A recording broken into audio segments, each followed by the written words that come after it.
Kur ke Inter Miami ya ke champion ke MLS Cup Playoff hadin ke lak penlimno ya ke Vancouver White Cup dalai la weko. Dailing baki artli ki asis jong Lionel Messi bak Inter Miami kla job suk ya ke Vancouver White Cup. Hadu bau David Beckham daki umat jingkemen ulah keren ru yakni kentin. Bang aingu ya oblay bang la yosoi ya orang ilkai bakan saitam ha ka pertai. Haba pi pasyat ya ka bol syau hangta o Messi un sasna ya ka kol na ka benta jongpi.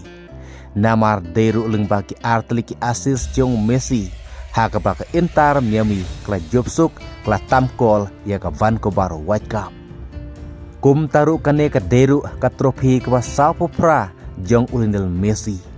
Ha ka baka long ka ba berkepanyar na ki rangelka ya ka pertai bandang la bandang pelim yaki trofi jong Messi.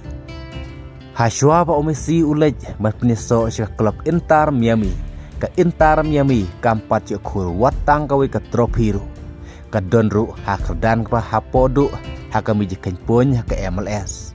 Henry omla pat ban mudur hadin ke jing lejek piniso jong Messi ha ka menta klayo ban kur wadi ka trofi ha ka MLS Cup Playoff. Bat haba kentang ki final jong ka klub Messi na kisau pulai semi madan ulayo olai pulai kol bat hadu katsan teli ki asis kine gide tang haki final jong ki klub ki ba olai lekai kad ba hak Inter Miami Messi na gi prapo prasen mi madan ulayo nyipun new call sau ar teli ki asis sispa kat kendai ka kol contribution ndru teli ki free kick sau teli ki penalty call. Bat haga klub Inter Miami ubesi ula dayo kur hadu sau teli ke trofi. Kawai ke trofi ka deh ka League Cup, kawai ke trofi ka deh ke MLS Supporter Shield. Kawai ke trofi ka deh ke MLS Eastern Conference Cup. Bat kawai ke trofi ka deh negamit haka MLS Cup. Kumta omla ban mudur bah haka Inter Miami ula dayo kur hadu sau teli ke trofi.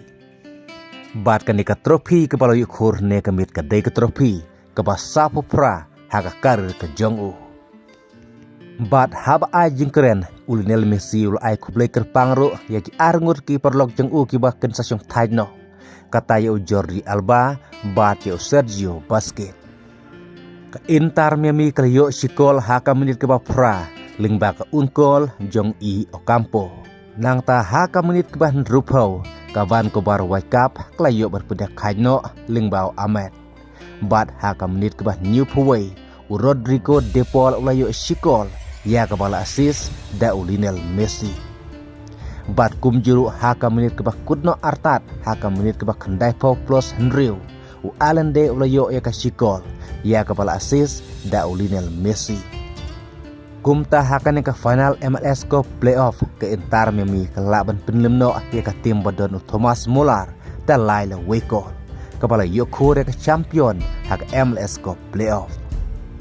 Bat ha upnai mat ke Inter Miami kan sayo ban lekai sakawipat competition kata hapdeng ke ladu ke MLS bat ke ladu hak Liga MX.